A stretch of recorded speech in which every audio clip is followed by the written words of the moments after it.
Dans le cadre de la Semaine des radios associatives des Pays de la Loire, la radio sous toutes ses coutures, c'est tous les jours sur Jade FM, du 12 au 18 février, de 12h30 à 13h.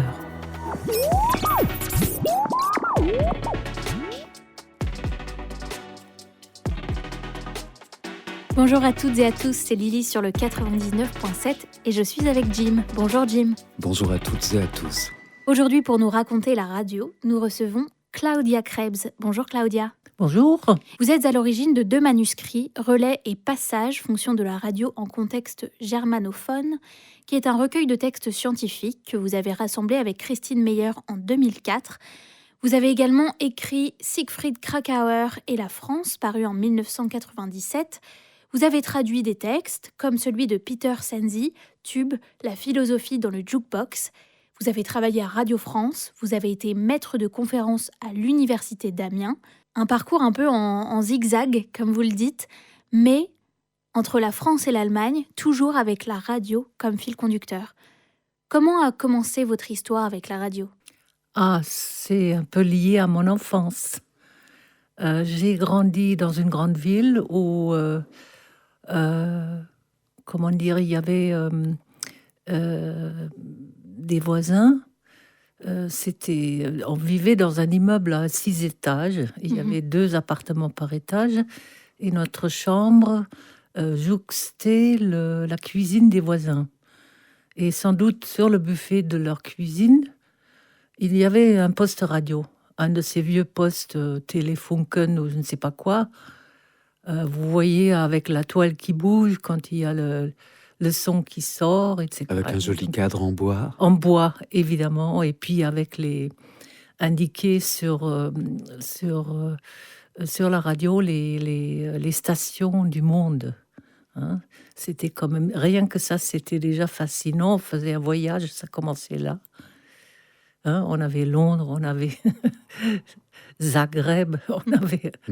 etc., etc. Donc, nous, moi, j'avais la radio des voisins dans l'oreille le soir et puis aussi le matin. Donc, pas tous les jours peut-être, mais quand même assez souvent. Parce qu'ils se levaient tôt et parfois ils se couchaient tard aussi. Donc, j'étais déjà enfant au lit, donc j'avais... voilà. Donc, il y avait ça, et puis il y avait aussi, d'une manière générale, un univers sonore qui n'existe plus aujourd'hui. C'est-à-dire que, pour donner un exemple, en face, côté rue, il y avait en face une brasserie où sortaient des gros chevaux qui tiraient des chariots sur lesquels étaient stockés de la glace, des blocs de glace. Parce qu'à l'époque, tout le monde n'avait pas encore le frigo. Il y avait ça, donc il y avait le bruit de tous ces manœuvres et des pieds de cheval, etc. Et les cris. Et également, il y avait des gens qui passaient pour vendre des œufs, des pommes de terre, des légumes. Donc, il y avait des cris du vendeur. Et côté cour, c'était un grand carré comme ça, dans lequel il y avait des usines, en fait. Il y en avait une qui était une scierie. Ça faisait quand même des bruits absolument stridents, pas du tout agréables, mais bon, tout le monde vivait avec, hein, voilà. Et puis aussi, dans l'immeuble même, il y avait des gens qui aimaient la musique, donc souvent le piano. C'était au rez-de-chaussée gauche. Il y avait un couple qui jouait le piano. Et au 6e droite, il y avait ma meilleure amie Rosie, dont le frère jouait la trompette et elle apprenait le piano. Et donc... Vous parliez également d'un joueur de sitar. Oui, alors le joueur de sitar, oui, c'est vrai. C'était côté cour, donc vous aviez autour du grand carré côté cour, en diagonale, il y avait sur le balcon, parce que tous les immeubles avaient un balcon quand même sur la cour. Il y avait un monsieur qui, de temps à autre, était assis sur le balcon. Je le voyais de loin, mais j'entendais bien ce qu'il jouait. Et ça avait un côté complètement mélancolique avec sa cithare. Un peu... Ça rappelait des mondes disparus, à vrai dire. Hein. Et donc, c'était mélancolique. Pourquoi ? Parce que je crois que le monsieur a dû être mélancolique à la base. Et les mélodies qui sortaient reprenaient son état d'esprit. On aura toute l'occasion durant cet entretien de reparler de votre parcours radiophonique. Mais finalement, ce qui vous captive dans la radio, dans le son, c'est aussi l'imaginaire que ce média procure. Et là, on s'aperçoit qu'il y a tout un imaginaire, tout un univers, en tout cas sonore, qui a sûrement développé d'une certaine manière votre imaginaire sonore à vous. En tout cas, cette attirance vers le son et les histoires que le son peut raconter ou susciter. Oui, c'est vrai que le son, à cause de ça, je ne sais pas... On interprète souvent après coup les choses qu'on a vécues. Sur le moment, je n'ai pas réfléchi. Mais c'est vrai que le son a toujours joué un rôle important pour moi. Et évidemment, quand à la maison, on avait la radio, hein, c'était un minuscule appareil, le même modèle que les grands, mais tout petit. On avait droit à écouter certaines émissions. Donc... pas tous les jours, chez nous, c'était pas tout le temps la radio, c'était de temps à autre. Alors il y avait des émissions pour les enfants, il y avait une fois par semaine, il y avait un polar, une série comme ça, qui était calquée sur parce que la radio en Allemagne a été influencée par l'occupant britannique sur le modèle de la BBC. Et donc, on avait beaucoup d'influence de ce côté-là. Et donc, le polar était calqué sur le détective qui, avec sa femme, menait l'enquête. Paul Temple. Et donc, ils se sont débrouillés pour que le son, là aussi, joue un rôle. Hein, le grincement de porte, le tout-sautement lors d'une prise de parole. Enfin bon... Tous les indices sonores étaient intégrés dans ce polar. Donc ça, on l'écoutait en famille. Et avec mes parents, et tout le monde était devant l'appareil. Et l'écoute de la radio était vraiment collective, en fait, à l'époque. Oui, souvent. Hein. Bon, plus tard, c'était le hit parade, parce qu'on avait aussi un Anglais qui a soigné son accent, d'ailleurs, d'anglais en allemand, et qui présentait les dernières chansons, souvent anglo-saxonnes. Et donc là, on était entre jeunes, hein, frères et sœurs, devant le poste. Et... mais je crois que c'est surtout les pièces radiophoniques sous forme de polar ou pas d'ailleurs, que je trouvais, qui m'ont procuré un sentiment de liberté. Un peu comme, je ne sais pas, oui, comme si le son était capable d'annuler la force d'attraction de la Terre et de rendre tout léger, aérien. Et il y avait ça, et puis il y avait aussi le fait que... oui, donc c'était pas comme une pomme qui tombe bêtement par terre, mais c'était tout à fait le contraire. C'est l'anti-Newton. Voilà, l'anti-Newton et une sorte de libération par le son.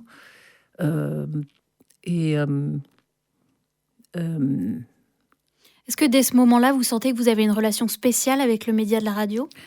Je ne sais pas, je pense pas qu'à l'époque, je l'ai théorisé. Enfin, je n'ai pas vraiment essayé de le formuler, mais ça a dû être comme ça parce que sinon, aujourd'hui, je ne pourrais pas le dire, en quelque sorte. Hein. Là, on parle d'une période, d'un moment où pas de télévision. Non, il n'y avait pas de télé. Donc non. pas l'arrivée de l'image qui formate aussi Oui. la réflexion. On est aux alentours de quelles années? C'est les années 50 et oui, surtout la fin des années 50, hein, le début et la fin.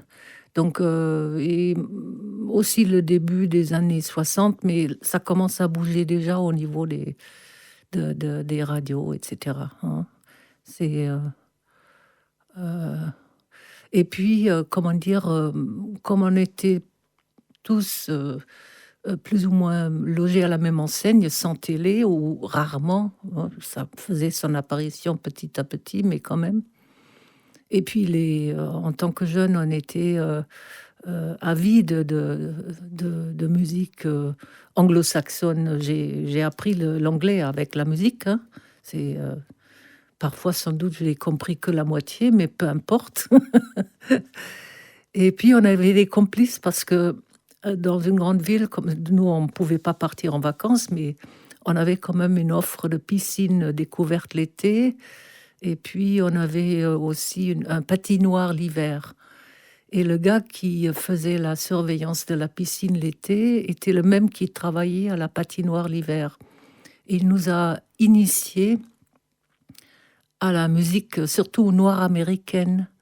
Il était fanat. Donc, à la piscine, par exemple, il était assis sur son poste un peu surélevé. Et il avait un des premiers transistors qui pendait sur son siège, là. Et donc, on restait toujours jusqu'au bout, hein, jusqu'à la fermeture de la piscine parce qu'on avait payé, donc on voulait en avoir pour notre argent. Et puis, c'était des moments où il nous initiait en quelque sorte à écouter avec lui la musique comme ça. Et puis, à la patinoire, alors là, son rôle, il l'a investi autrement. Il a carrément, parce qu'il y avait des haut-parleurs, il a carrément joué le disque jockey. Et donc, on avait la musique plein pot tout le temps à la patinoire. Et ce qui m'a toujours impressionné, c'est de voir justement comment la musique animait les corps. Hein. Donc, si c'était lent, les gens glissaient lentement sur la glace. Et dès qu'il y avait un hit rythmé, les gens se déchaînaient. Donc, ça devenait dangereux même. Voilà. Donc, je ne sais plus la question, j'ai oublié. Est-ce que la radio, c'est un peu votre première ouverture sur le monde? Oui et non, parce qu'on avait aussi de la lecture. Hein, donc, disons que c'est sans doute vrai dans la mesure où ça nous a rapprochés, ou l'inverse, on nous a importé d'autres cultures, hein, anglo-saxonnes notamment, mais pas uniquement. J'ai souvenir aussi de quelques chansons françaises qui commençaient à émerger comme ça.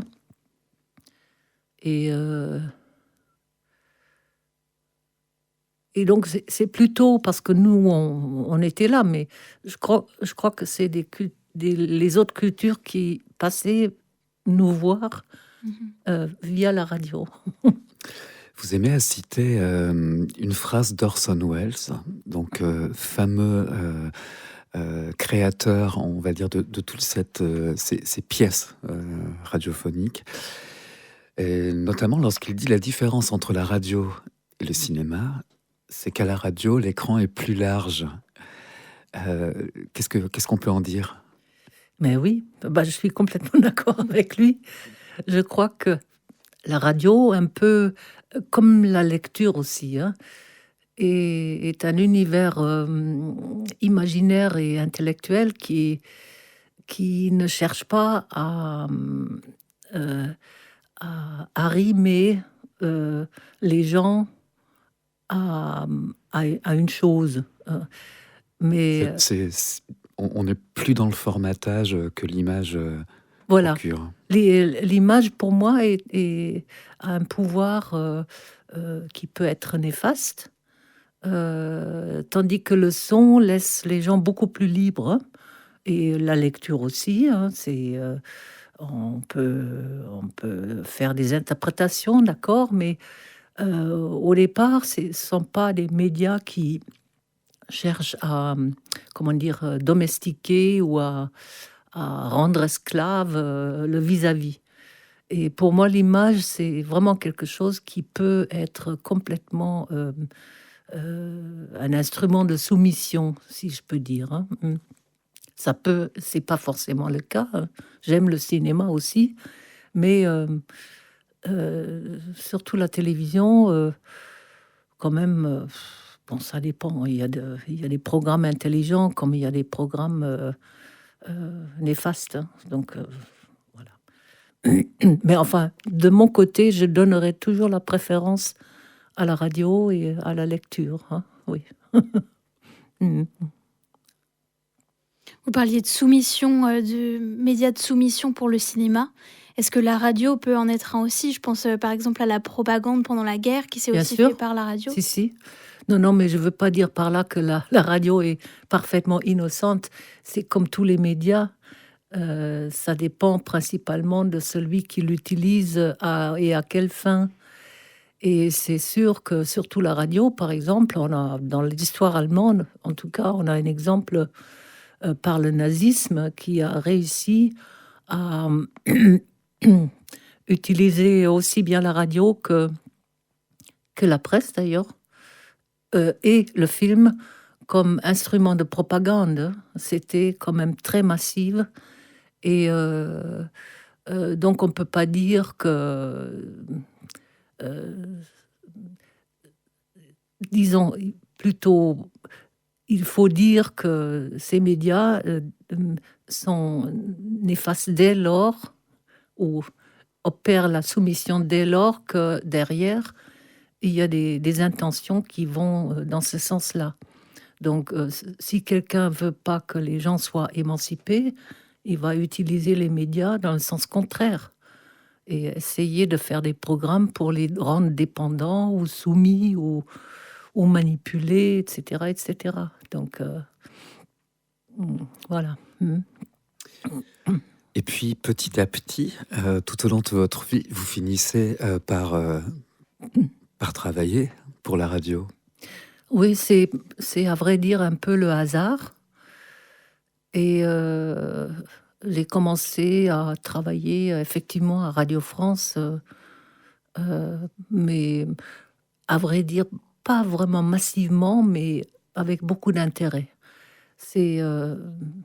J'ai pu faire quelques émissions, notamment pour France Culture, et c'est un univers absolument fantastique. Hein. Je dirais que là, c'est le meilleur de la radio qui cherche à, comment dire, à la fois former les gens, à les amuser, à les distraire, à les approcher de l'univers sonore d'une manière intelligente. Et donc, c'est comme une des meilleures écoles, en quelque sorte. Hein. Voilà. Il y a aussi un aspect artisanat que vous avez développé dans le travail de montage. Normalement, alors là, on peut expliquer aux auditrices, auditeurs, quelles étaient vos conditions de monteuse pour la radio, en travaillant la matière sonore, mais avec les mains cette fois-ci, comme oui. Bah, c'est l'aspect qui m'a beaucoup plu aussi. Évidemment, ça, au départ, donc il faut préciser, c'est la période où les enregistrements se faisaient sur bande magnétique. Et donc, on était face à des bandes magnétiques qui tournaient. Et donc, dès lors qu'il fallait faire un montage d'émission, il fallait repérer la coupe exactement Et donc, ça nécessitait un mouvement des mains pour positionner les deux bobinaux autour desquels était la bande sonore, pour les positionner à l'endroit précis où on voulait couper. Il y avait des ciseaux de montage, j'en ai encore aujourd'hui. Et c'était quelque chose qui m'a fascinée parce qu'il y avait un côté physique là-dedans qui impliquait quand même les sens et notamment l'oreille. Donc, fallait. Et puis aussi parce que je me souviens, parce que j'ai travaillé aussi parfois dans l'information. Je me souviens un jour, il fallait prendre, je ne sais pas, 2 minutes d'un discours de Mitterrand à l'époque. Et, et donc, j'ai commencé à couper. Et puis, enfin, je le savais déjà avant, mais au montage, j'ai constaté encore une fois combien Mitterrand faisait des pauses. Les silences. Absolument. Et j'ai compris que sa manière de procéder, quand il s'adressait comme ça à des journalistes ou à un public ou au peuple, comme on dit, le silence, le long silence, la longue pause est un signe de pouvoir. Et mais il était très fort. Je trouve qu'il était très fort. Alors ça m'a rappelé bizarrement une pièce radiophonique allemande qui traite justement du silence. C'est une pièce radiophonique de l'écrivain Heinrich Böll. Et la pièce s'appelle Les silences, la collection de silences du docteur Murk. Et ça joue à la radio à Cologne. Et c'est un type qui collectionne les silences. Et évidemment, comme je faisais à peu près la même chose, j'ai forcément pensé à cette pièce radiophonique. Et je reste convaincue que c'est une démarche négligée qui mériterait d'être reprise pour évaluer la manière dont s'expriment les gens, le poids du silence ou des pauses, etc. Donc, voilà. Mais Mitterrand, donc, j'avais je ne sais pas, 2 mètres de bande magnétique où il n'avait rien dit. Et donc, j'ai commencé à mettre ça dans une petite boîte, mais je n'ai jamais utilisé par la suite. Voilà. Les silences de François Mitterrand. Voilà, c'est ça. Aujourd'hui, les techniques de montage, elles ont complètement changé. Est-ce que vous arrivez à vous adapter à ça ou est-ce que ça vous manque, ce côté manuel ? J'ai beaucoup de mal à m'adapter à ça, à vrai dire. Mais c'est, comment dire, tout l'univers électronique qui est déjà un problème pour moi. Ça a commencé avec l'ordinateur quand je suis passée de l'écriture manuelle et avec les traditionnelles machines à écrire vers l'ordinateur. Donc j'ai déjà eu beaucoup de mal avec ça. Pourquoi ? Je crois que c'est une architecture complètement différente. J'ai quand même, dans tout ce que j'ai écrit, j'ai toujours d'abord tout écrit à la main. Et donc j'ai utilisé l'ordinateur comme une sorte de machine à écrire améliorée où on pouvait plus facilement corriger par la suite. Ok, ça oui. Mais j'ai le même problème par rapport au son. Et je crois que, je ne sais pas, parfois je me sens incapable d'apprendre les nouvelles techniques de montage via l'écran. Je fais un blocage en tout cas, ça c'est sûr. Donc, mais je crois que c'est la même chose. D'abord, il n'y a pas l'implication vraiment de la main. Enfin, il y a le côté artisanal n'est plus là. Et du coup, je sais pas, ça fait quelque chose dans mon imaginaire architectural. Aujourd'hui, qu'est-ce qu'elle écoute à la radio, Claudia Krebs? Qu'est-ce que j'écoute? J'écoute beaucoup de musique, à vrai dire. Et j'écoute surtout la radio, souvent la nuit, parce que je me réveille de temps à autre. Et voilà. Et donc, je pioche dans les émissions de rediffusion sur France Culture. Donc, c'est un peu lié au hasard, hein. Ça peut être bien. Donc, ça peut être une pièce de théâtre, comme ça peut être une émission de... Voilà, c'est... Voilà. Mais j'ai perdu un peu l'habitude que j'avais auparavant de regarder les programmes et de dire je vais écouter ça et ça et ça. Mhm. Et à vrai dire, je ne sais pas comment ça s'est fait. Est-ce que ce n'est pas non plus un des principes fondamentaux de la radio? C'est-à-dire que c'est un flux et on peut être surpris à chaque fois en ouvrant le poste Oui. de radio et en naviguant dans les stations et à se faire surprendre par ce qu'on entend. Oui, ça aussi, oui. Oui, oui, ça c'est vrai. Mais d'une manière générale, j'ai constaté que, comment dire, je peux passer des journées entières dans le silence. Et je trouve ça bien. Alors, est-ce que c'est inquiétant? Je ne sais pas. Je dirais, est-ce Non. que c'est encore de la faute de Mitterrand? Non, c'est des pauses. Non, c'est pas des. Non, mais autant autrefois, je regardais systématiquement les programmes. Je le fais plus du tout depuis quelques années déjà, hein. Alors, je ne sais pas pourquoi c'est comme ça, mais je laisse l'écoute au hasard en quelque sorte, hein. J'ouvre l'appareil parfois et quand ça m'intéresse, je reste dessus ou je tourne un peu le bouton pour voir s'il n'y a pas autre chose de plus intéressant. Mais oui, mais il y a un changement. Est-ce qu'il y a une émission ou une voix qui vous a particulièrement marqué ou inspiré? À la radio,